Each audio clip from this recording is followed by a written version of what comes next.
আসসালামু আলাইকুম। HSC online ক্লাসে সবাইকে স্বাগত জানাচ্ছি। আমি নূর নাহার, প্রভাষক উৎপাদন ব্যবস্থাপনা ও বিপণন বিভাগ, ন্যাশনাল আইডিয়াল কলেজ। কেমন আছো? নিশ্চয়ই সবাই খুব ভালো আছো।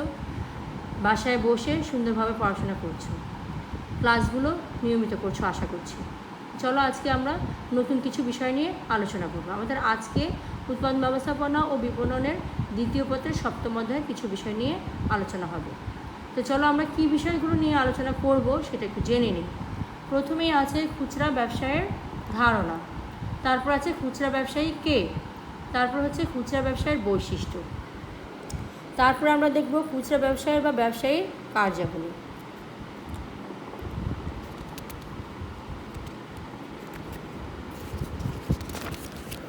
এরপরে আমরা দেখব সবার শেষে পাইকারি ও খুচরা ব্যবসায়ের পার্থক্য। তো চলো আজকে আমরা আমাদের আলোচনার বিষয়গুলো নিয়ে আলোচনা শুরু করি। প্রথমেই আমরা জানতে চাচ্ছি খুচরা ব্যবসায়ের ধারণা। আমাদের আশেপাশে বিভিন্ন দোকানগুলো আছে, তোমাদের মনে চাইলে গিয়ে চিপস কিনে খাচ্ছ, বিস্কিট কিনে খাচ্ছ, সেই দোকানগুলো তোমাদের কাছে যেগুলো বিক্রি করে এবং তোমরা যেগুলো কিনো, তোমরা সাধারণত কিনো ভোগের উদ্দেশ্যে। তাহলে সরাসরি যেই জিনিসগুলো আমরা ভোগের উদ্দেশ্যে ক্রয় করি দোকান থেকে, সেগুলো হচ্ছে মানে কি খুচরা কেনাকাটা করছি। তাহলে ওই দোকানের যারা ব্যবসা করছে তারা হচ্ছে খুচরা ব্যবসায়ী। ঠিক আছে, তো চলো দেখি কি হচ্ছে। চূড়ান্ত ভোক্তার নিকট পণ্যদ্রব্য বিক্রয় কার্যকে খুচরা ব্যবসা বলে। ব্যাপকভাবে বলা যায় চূড়ান্ত ভোক্তাদের অর্থাৎ যারা অব্যবসায়িক ব্যবহারের জন্য পণ্য ক্রয় করে তাদের নিকট পণ্য বিক্রয় করার যাবতীয় কার্যাবলীকেই খুচরা ব্যবসা বলে। এই সম্পর্কে ফিলিপ কটলার এবং আর্মস্ট্রং বলেন, যারা ব্যক্তিগত বা অব্যবসায়িক উদ্দেশ্যে পণ্য ক্রয় করে তাদের নিকট পণ্য বিক্রয়ের সাথে জড়িত সকল কার্যক্রমই হচ্ছে খুচরা ব্যবসা। তাহলে কি হচ্ছে, খুচরা ব্যবসায়ীরা সাধারণত যেগুলো বিক্রি করে এবং যারা কিনে, খুচরা ব্যবসায়ীরা অবশ্যই তাদের লাভটা রাখে, কিন্তু যারা ক্রেতা তারা আসলে ব্যবসায়ের উদ্দেশ্যে কেনে না। তাহলে আমরা কী পেলাম? খুচরা ব্যবসা হলো চূড়ান্ত ভোক্তার নিকট পণ্য পৌঁছানো সম্পর্কিত কার্যাবলী। এই ব্যবসার মূল কাজ হলো অধিক পরিমাণে পণ্য ক্রয় করে ক্ষুদ্র ক্ষুদ্র আকারে ভোক্তাদের নিকট বিক্রয় করা। এরূপ ব্যবসার সাহায্যে উৎপাদক বা পাইকারদের সাথে ভোক্তার সংযোগ ঘটানো হয়। খুচরা ব্যবসায় হলো পণ্য বন্টন প্রণালীর সবশেষ ধাপ। তাহলে আমরা খুচরা ব্যবসায়ী সম্পর্কে জানতে পারলাম। এবার চলে যাচ্ছি খুচরা, তাহলে ব্যবসায়ী কে, খুচরা ব্যবসায়ী কে আমরা সেটা নিয়ে দেখব। যারা খুচরা ব্যবসা করছেন তারাই খুচরা ব্যবসায়ী। তো চলো দেখি, খুচরা ব্যবসায় কার্যে নিয়োজিত ব্যক্তি বা প্রতিষ্ঠানকে খুচরা ব্যবসায়ী বলে। আরও সহজ করে বলা যায়, ভোক্তা বা চূড়ান্ত ব্যবহারকারীরা যাদের নিকট হতে পণ্য ক্রয় করে তারাই খুচরা ব্যবসায়ী নামে অভিহিত। তাহলে তোমরা আশেপাশের দোকানে গেলে যে দোকানদার থেকে কিছু কিনো, উনি কে? উনি হচ্ছেন খুচরা ব্যবসায়ী। উনি যদি ওই দোকানের মালিক হন তাহলে উনি খুচরা ব্যবসায়ী। এরূপ ব্যবসায়ীরা ভোক্তাদের অতি নিকটে অবস্থান করে এবং তাদের ইচ্ছা অনুযায়ী পণ্য ও সেবা সরবরাহ করে। খুচরা ব্যবসায়ী সম্পর্কে প্রফেসর হুইলার বলেন, যে সকল মধ্যস্থ ব্যবসায়ী চূড়ান্ত ভোক্তার নিকট পণ্য বিক্রয় করে তারাই খুচরা ব্যবসায়ী। তাহলে আমরা এখান থেকে কী পেলাম? সংজ্ঞাটা থেকে খুচরা ব্যবসায় নিয়োজিত ব্যক্তি হলো খুচরা ব্যবসায়ী। এদের কাজ হলো চূড়ান্ত ভোক্তার নিকট পণ্য পৌঁছানো। খুচরা ব্যবসায়ীরা উৎপাদক বা পাইকারের সাথে চূড়ান্ত ভোক্তা বা ব্যবহারকারীর সংযোগ ঘটায়। খুচরা ব্যবসায়ী বন্টন প্রণালীর প্রান্তে অবস্থান করে। এরা তুলনামূলকভাবে অধিক পরিমাণে পণ্য ক্রয় করে ক্ষুদ্র ক্ষুদ্র আকারে বিক্রয় করে। চলে যাচ্ছি খুচরা ব্যবসায়ের বৈশিষ্ট্যতে। কিছু কিছু বৈশিষ্ট্য আছে যা অন্য জিনিস থেকে প্রতিটা জিনিসকে স্বতন্ত্র করে তোলে। যেমন পাইকার থেকে কিছু বৈশিষ্ট্যের কারণে খুচরা ব্যবসায়ী স্বতন্ত্র হয়ে যায়। চলো আমরা সেই বৈশিষ্ট্যগুলো দেখি। প্রথমেই আছে পণ্য ক্রয়। খুচরা ব্যবসায়ীগণ পাইকার বা উৎপাদক বা অন্য কোনো খুচরা ব্যবসায়ীর নিকট হতে পণ্য ক্রয় করেন। তবে যে উৎস হতেই পণ্য ক্রয় করে বা সংগ্রহ করুক না কেন, এর ক্রয়ের উদ্দেশ্য হলো চূড়ান্ত ভোক্তার কাছে বিক্রি করা। এরপরে রয়েছে পণ্য বিক্রয়। খুচরা ব্যবসার মূল বৈশিষ্ট্য হলো চূড়ান্ত ভোক্তার নিকট পণ্য সামগ্রী বিক্রয় করা। তবে কখনো কখনো অন্য কোনো খুচরা ব্যবসায়ী বা পাইকারের নিকট পণ্য বিক্রয় করে থাকে। এরপরে রয়েছে ব্যবসায়ের আকার। খুচরা ব্যবসায়ের ব্যবসায়িক আকার সাধারণত ক্ষুদ্র আয়তনের হয়। সারা বিশ্বের অধিকাংশ খুচরা ব্যবসায়ী ক্ষুদ্র আয়তনের, তবে বিশেষ কিছু খুচরা ব্যবসা আছে যেগুলো বৃহৎ আয়তনের হতে পারে, যেমন শাখা বিপণী, বিভাগীয় বিপণী, সুপার মার্কেট ইত্যাদি। তারপর রয়েছে সংগঠনের প্রকৃতি। সাংগঠনিকভাবে খুচরা ব্যবসায় সংগঠন কাঠামো সহজ ও সরল হয়, আর মালিকানার দৃষ্টিকোণ হতে এই ব্যবসা অধিকাংশ ক্ষেত্রেই একক মালিকানার হয়। তবে অংশীদারি, প্রাইভেট লিমিটেড কোম্পানি, সমবায় সমিতি, এমনকি কোনো কোনো ক্ষেত্রে পাবলিক লিমিটেড কোম্পানির অধীনেও খুচরা ব্যবসা গঠিত হতে পারে। এরপরে রয়েছে স্বল্প মূলধন। অধিকাংশ খুচরা ব্যবসায় গঠন ও পরিচালনার ক্ষেত্রে স্বল্প মূলধনের প্রয়োজন পড়ে, তবে বিশেষায়িত খুচরা ব্যবসার ক্ষেত্রে প্রচুর পরিমাণে মূলধনের প্রয়োজন হয়। আমাদের দেশে অধিকাংশ ক্ষুদ্র ব্যবসায় স্বল্প পরিসরে গঠিত হওয়ার কারণে সেখানে অত্যাধিক মূলধনের প্রয়োজন পড়ে। তারপরে হচ্ছে বন্টন প্রণালীতে অবস্থান। খুচরা ব্যবসায় পণ্য বন্টন প্রণালীর প্রান্তে অবস্থান করে, অর্থাৎ বন্টন প্রণালীতে খুচরা ব্যবসা একদিকে হয় ভোক্তা সাধারণের আগে অবস্থান করে, অথবা ক্ষুদ্র উৎপাদক বা বিশেষ করে কৃষিপণ্য উৎপাদকের পরে অবস্থান করে। এরপরে রয়েছে পণ্য মূল্য। খুচরা ব্যবসার মাধ্যমে বিক্রিত পণ্যের দাম সবচেয়ে বেশি হয়।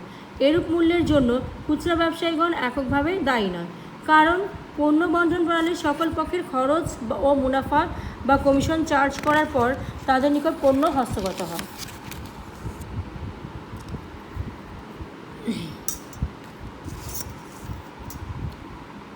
আচ্ছা,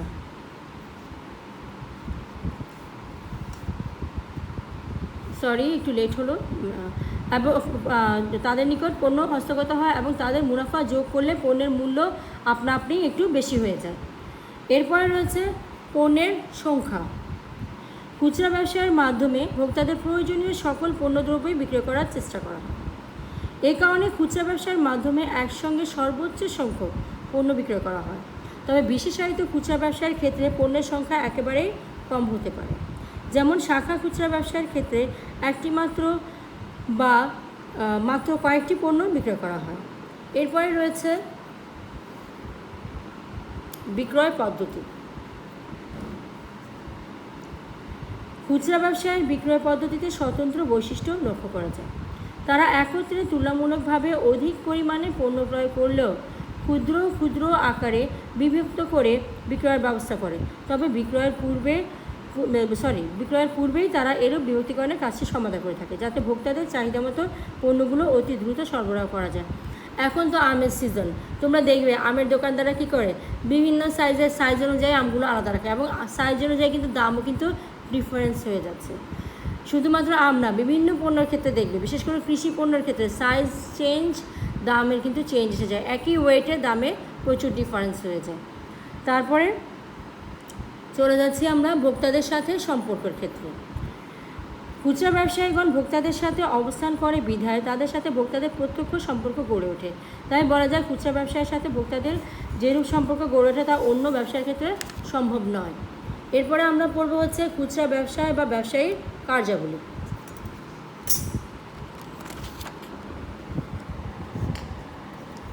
প্রথমেই রয়েছে ক্রয় কার্য। ভোক্তাদের রুচি, পছন্দ ও চাহিদা অনুযায়ী উৎপাদক, আমদানিকারক, পাইকার ইত্যাদি বিভিন্ন উৎস হতে পণ্য ক্রয় বা সংগ্রহ করা হচ্ছে খুচরা ব্যবসায়ের প্রথম ও প্রধান কাজ। এরপরে রয়েছে বিক্রয়। ক্রয়কৃত পণ্য ভোক্তা বা ব্যবহারকারীদের নিকট বিক্রয় করা খুচরা ব্যবসায়ের আরেকটি প্রধান কাজ। এজন্য পণ্যের গুণাগুণ ক্রেতাদের নিকট তুলে ধরতে ও প্রয়োজনীয় দর কষাকষি করতে হয়। এরপরে রয়েছে পরিবহন। পাইকার বা উৎপাদনকারীদের নিকট হতে ক্রয়কৃত পণ্য বিক্রয়স্থলে নিয়ে আসার জন্য খুচরা ব্যবসায়ীদের পরিবহনের ব্যবস্থা করতে হয়। অনেক বৃহদায়তন খুচরা ব্যবসায়ী আছে যারা ক্রেতাদের ফরমায়েশ মতো পণ্য নিজ দায়িত্বে পৌঁছে দেয়। এরপরে রয়েছে গুদামজাতকরণ। এরূপ ব্যবসায়ীগণ ক্রেতাদের রুচি ও চাহিদা অনুযায়ী পণ্য সরবরাহ করার লক্ষ্যে প্রয়োজনীয় পণ্যদ্রব্য পূর্বেই সংগ্রহ করে তা মজুত রাখে, যাতে চাহিদা মাত্র ক্রেতাদের পণ্য সরবরাহ করা যায়। এরপরে রয়েছে পর্যায়িতকরণ। একজন খুচরা বিক্রেতা নানান ধরনের পণ্য বিক্রয়ের উদ্দেশ্যে ক্রয় করে। বিক্রয়ের সুবিধার্থে পণ্যের গুণ, মান, রং, বৈশিষ্ট্য, ভোক্তার প্রকৃতি ইত্যাদির ভিত্তিতে প্রয়োজনে এ সকল পণ্যকে শ্রেণীবিন্যাস করতে হয়। মৌসুমি ফল বিক্রেতা, মাছ বিক্রেতা ইত্যাদি খুচরা ব্যবসায়ীদের এ ধরনের কাজ সবসময় লক্ষণীয়। তারপরে হচ্ছে গিয়ে মোড়ককরণ। খুচরা ব্যবসায়ীগণ ক্রেতাদের সুবিধার দিকে বিবেচনা করে পণ্যদ্রব্য বিক্রয়ের পূর্বেই পণ্যের ওজন অথবা মূল্য অনুযায়ী ক্ষুদ্র ক্ষুদ্র অংশে বিভক্ত করে মোড়ক করে রাখেন। অনেক সময় বিক্রয়কালেও প্রয়োজনীয় মোড়ক করতে হয়। এরূপ মোড়ককরণ পণ্য বিক্রয় কার্যকে ক্রেতাদের পণ্য সংগ্রহ কাজকে সহজ করে। এরপরে হচ্ছে মূল্য নির্ধারণ। অনেক সময় উৎপাদনকারী কর্তৃক নির্ধারিত খুচরা মূল্যে পণ্য বিক্রয় করা হলেও অধিকাংশ ক্ষেত্রে এরূপ ব্যবসায়ীকে পণ্য মূল্য নির্ধারণ করতে হয়। মূল্য নির্ধারণে ক্রয় মূল্যের সাথে নিজস্ব মুনাফা যোগ করা হয়। কোনো কোনো ক্ষেত্রে দর কষাকষির মাধ্যমে পণ্য মূল্য নির্ধারণ করা হতে পারে। এরপর রয়েছে অর্থ সংস্থান। ক্রয়কৃত পণ্যের মূল্য পরিশোধ, পরিবহন ব্যয়, কর্মচারীর বেতন, দোকান ভাড়া ইত্যাদির ক্ষেত্রে প্রয়োজনে এরূপ ব্যবসায়ীদের অর্থসংস্থান করতে হয়। বাকিতে পণ্য বিক্রয় করার কারণেও এরূপ ব্যবসায় অনেক ক্ষেত্রে বাড়তি অর্থসংস্থানের প্রয়োজন পড়ে। এরপরে রয়েছে ঝুঁকি গ্রহণ। বিভিন্ন ধরনের পণ্য সংগ্রহ ও মজুত করার কারণে এবং ধারে পণ্য বিক্রয়ের ফলে খুচরা বিক্রেতাদের অনেক সময়ই ঝুঁকির সম্মুখীন হতে হয়। এছাড়াও চুরি যাওয়া, আগুন লাগা, পণ্য বিনষ্ট হওয়া ইত্যাদি কারণেও ঝুঁকির উদ্ভব ঘটে। তাই খুচরা ব্যবসায়ীকে ঝুঁকি গ্রহণ করতে হয়। এরপরে রয়েছে প্রচার ও বিজ্ঞাপন। প্রচলিত ও নতুন পণ্য সম্পর্কে ক্রেতাদের অবহিত করার জন্য এরূপ ব্যবসায়ীরা বিভিন্ন প্রচার ও বিজ্ঞাপনের ব্যবস্থা করে। তোমরা দেখবে অনেক সময় দোকানে গেলে নতুন কোনো, বিশেষ করে তোমরা তো প্রচুর নুডলস খাও, বয়স কম, নুডলসটা লাইক করো বেশি। দোকানে গেলে দেখবে বলবো ভাইয়া বা আপনি নতুন টেস্টের নতুন ফ্লেভারের একটা নুডলস আসছে, খেয়ে দেখতে পারেন, খুব মজা, বাজারে খুব বিক্রি হচ্ছে, সবাই পছন্দ করছে। এটা কিন্তু প্রচারের একটা কাজ হয়ে যাচ্ছে, ঠিক আছে? তারা বলছে জিনিসটা ভালো, তখন তোমরা পছন্দ হলে নিয়ে নিচ্ছ। তাহলে এটা একটা কিন্তু প্রচার, খুচরা ব্যবসায়ীরা এই কাজটা করে থাকে। তো চলো, এছাড়া নিজ দোকান সম্পর্কে আগ্রহ সৃষ্টির জন্য বিজ্ঞাপনও দেয়। অনেক সময় দেখবে দোকানের উপরে কী করে বিভিন্ন পণ্যের বিজ্ঞাপনের ব্যানার টানিয়ে দেয়। বৃহৎ একজন খুচরা ব্যবসায়ীগণ এখানে প্রচুর অর্থ ব্যয় করেন। এরপরে রয়েছে পণ্যের সাজসজ্জা। ক্রেতাদের দৃষ্টি আকর্ষণ করার জন্য পণ্যের বা দোকানের সাজসজ্জার ব্যবস্থাও এরূপ ব্যবসায়ীদের করতে হয়। দোকানে পণ্য সাজিয়ে রাখা এরূপ ব্যবসায়ীদের প্রাত্যহিক কাজ। যেমন কাপড়ের দোকান, সোনার অলংকারের দোকান ইত্যাদি সাজসজ্জা দেখলেই খুব সুন্দর দেখবে, ওদের ডেকোরেশন অনেক সুন্দর থাকে। কাপড়ের দোকানে দেখবে ম্যাক্সিমাম সময় কাপড়গুলোকে, কাপড়ের প্রথম অংশটাকে ঝুলিয়ে রাখে। তোমরা দেখে হয়তো দোকানের সামনে দিয়ে হেঁটে যাওয়ার সময় একটা আইডিয়া নিয়ে পছন্দ হলে পরে কিনতে পারো, ঠিক আছে? এরপরে হচ্ছে বিক্রয় কলার ব্যবহার। প্রতিযোগিতাপূর্ণ ব্যবসায় জগতে সফলতার সাথে টিকে থাকার জন্য একজন খুচরা বিক্রেতাকে বিক্রয়কর্তা বা বিক্রয় কলার ব্যবহার করতে হয়। এরূপ কৌশলের ব্যবহারে গ্রাহকদের আকৃষ্ট ও স্থায়ী গ্রাহকে পরিণত করে। তোমরা অনেক সময় কেনার জন্য বিভিন্ন দোকানে যাও, সব দোকানদারের বিক্রয় করা কিন্তু একই রকম না। অনেক সময় কোনো কোনো দোকানে গেলে দোকানদার এত সুন্দর ব্যবহার করে যে একটা জিনিস তোমার হয়তো কেনার তেমন কোনো আগ্রহ ছিল না, কিন্তু তার ব্যবহার, তার উপস্থাপনা এগুলোর কারণে তুমি হয়তো জিনিসটা কিনে ফেললে।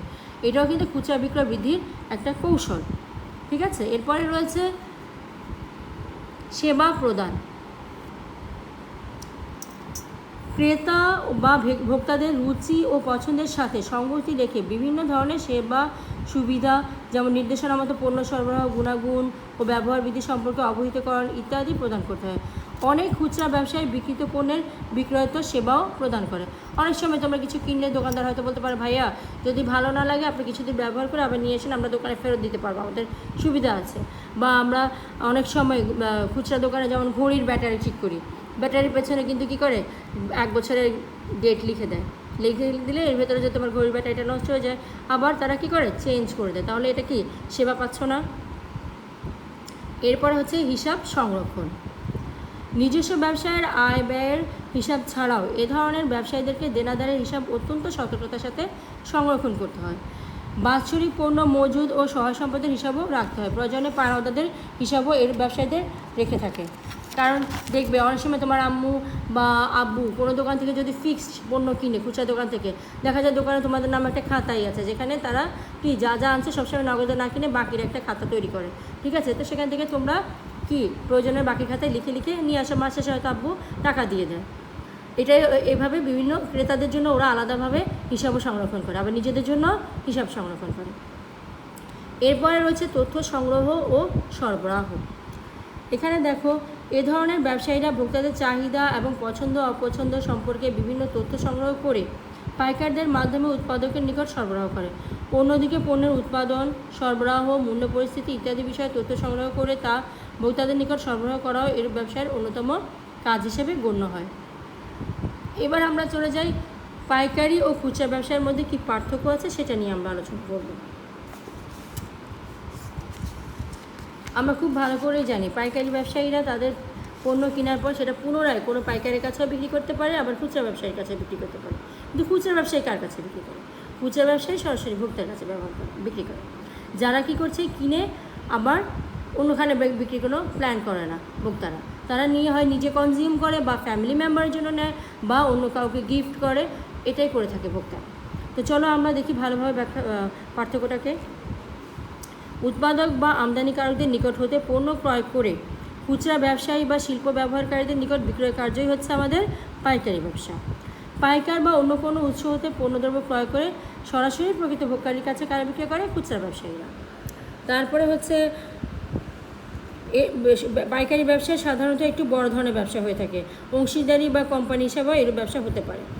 আবার খুচরা ব্যবসা সাধারণত ক্ষুদ্রায়তনের বা এক মালিকানা প্রকৃতির হয়ে থাকে। এরপর দেখো বন্টন প্রক্রিয়া, দেখো তাদের অবস্থানে এরূপ ব্যবসায়ীগণ উৎপাদক বা আমদানিকারক এবং খুচরা ব্যবসায়ী বা শিল্প ব্যবহারকারীদের মাঝে অবস্থান করে। আর খুচরা ব্যবসায়ীরা এ ধরনের ব্যবসায়ীগণ পাইকার ও ভোক্তাদের মধ্যবর্তী স্থানে অবস্থান করেন, কারণ পাইকার থেকে সে মাল সংগ্রহ করে আবার কী করে ভোক্তার কাছে বিক্রি করে, এর জন্য তারা এই দুই পক্ষের মধ্যে অবস্থান করছে। এরপর মূলধনটা দেখো, খুব পাইকারদের ক্ষেত্রে একসঙ্গে অনেক পরিমাণে পণ্য ক্রয় এবং মজুত করে, সো ওদের প্রচুর পরিমাণে মূলধন প্রয়োজন পড়ে। তবে খুচরা ব্যবসায়ীদের তুলনামূলক কম মূলধন হলেও চলে।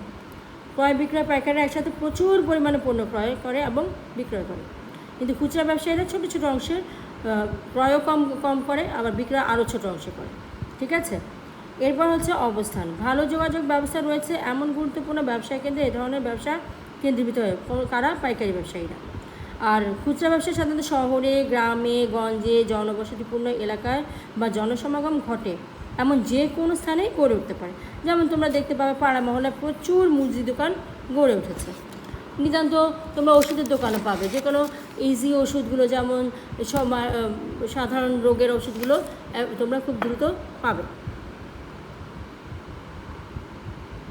তারপর হচ্ছে ক্রেতার ধরনগুলো দেখো, শিল্প কাঁচামালের ক্ষেত্রে মিল মালিক ও ভোগ্যপণ্যের বেলায় খুচরা ব্যবসায়ীরা মূলত পাইকারি ব্যবসায়ীদের ক্রেতা হয়ে থাকে, আর খুচরা ব্যবসায়ীদের ক্রেতা সাধারণত ভোগকারী বা ব্যবহারকারী এরা হয়ে থাকে।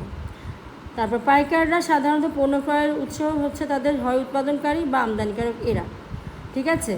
আর খুচরা ব্যবসায়ীরা এই ধরনের ব্যবসায়ীরা কী করে? সাধারণত পাইকারদের নিকট হতে পণ্য ক্রয় করেন, তবে ক্ষেত্র বিশেষে উৎপাদনকারী বা আমদানিকারক বা এজেন্টদের নিকট থেকেও তারা পণ্য ক্রয় করতে পারেন। পাইকাররা কম মূল্যে খুচরা ব্যবসায়ীদের নিকট পণ্য বিক্রি করেন, তুলনামূলক বেশি মূল্যে খুচরা ব্যবসায়ীগণ ভোক্তাদের নিকট পণ্য বিক্রি করেন। পাইকারগণ সাধারণত দুই এক ধরনের পণ্য ব্যবসা করেন, আর খুচরা ব্যবসায়ীরা বিভিন্ন ধরনের পণ্য তাদের ব্যবসার মধ্যে রাখেন। পণ্য সরবরাহে হ্রাস বৃদ্ধি করে এরূপ পাইকারি ব্যবসায়ীগণ পণ্য মূল্যে যথেষ্ট প্রভাব বিস্তার করতে পারে, আর খুচরা ব্যবসায়ীরা মূল্য হ্রাস বৃদ্ধিতে তেমন বড় প্রভাব বিস্তার করে না। পাইকারি ব্যবসায়ীরা প্রয়োজনে বড় বড় গুদামের পণ্য সংরক্ষণ করে, আর খুচরা ব্যবসায়ীরা গুদামজাতকরণের আলাদা তেমন কোনো প্রয়োজন মনে করে না, তারা খুব বড় আকারের কোনো গুদামজাতকরণ করে না। পাইকারি ব্যবসার ক্ষেত্রে ঝুঁকির পরিমাণ বেশি, কারণ তাদেরকে প্রচুর টাকা ইনভেস্ট করতে হয়, তাদেরকে গুদামের ব্যবস্থা করতে হয়, অনেক সময় পরিবহনের মাধ্যমে পণ্য পৌঁছিয়ে দিতে হয়, কিন্তু খুচরা ব্যবসার ক্ষেত্রে অ্যাভারেজে ঝুঁকি অনেক কম। পাইকারি ব্যবসায়ের ক্ষেত্রে বিক্রয় কুশলতার ব্যবহার তেমন দরকার হয় না, কিন্তু খুচরা ব্যবসায়ের ক্ষেত্রে বিক্রয়কর্মী কুশলতা বা বিক্রয়িকতা অনেক গুরুত্বপূর্ণ। তারপর পাইকারি ব্যবসায়ের যেহেতু সংখ্যা সীমিত, এখানে প্রচুর লোকের কর্মসংস্থান হয় না, কিন্তু খুচরা ব্যবসা যেহেতু একেবারে গ্রামে গঞ্জে গলিতে সবখানে গড়ে উঠতে পারে, তাই এখানে প্রচুর লোকের কর্মসংস্থান হয়ে যায়। তাহলে আজকে আমরা যে বিষয়গুলো পড়লাম এগুলো বই দেখে আরও ভালোভাবে পড়বো। আশা করছি তোমরা খুব ভালোভাবে পড়াশোনা করছো এবং করবে। আজকে এখানে এ পর্যন্তই থাক। আল্লাহ হাফেজ, ভালো থেকো, আসসালামু আলাইকুম। আবার নতুন কোনো ক্লাসে আবারও দেখা হবে।